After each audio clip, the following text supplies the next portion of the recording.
Прокуратура Криму та Севастополя повідомила про підозру військовому зраднику, який наразі обіймає посаду комісара в Криму по Чорноморському та Роздольницькому районах.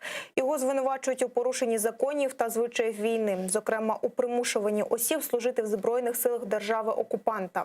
За інформацією прокуратури, так званий військовий комісар організував 8 призовних компаній кримчан на строкову службу до Збройних сил Росії.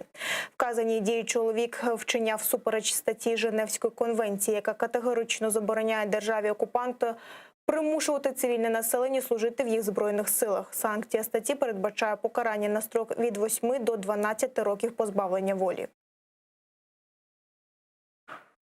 Досудовим розслідуванням встановлено, що підозрюваний після окупації півострова у 2014 році зрадив присязі на вірність народу України та перейшов на військову службу до армії держави-окупанта. Згодом у 2016 році, обійнявши посаду військового комісара Республіки Крим по Чорноморському та Роздольницькому районах, реалізуючи незаконну політику Російської Федерації та її окупаційної адміністрації, підозрюваний безпосередньо розробляв план та забезпечував проведення примусових призовних кампаній.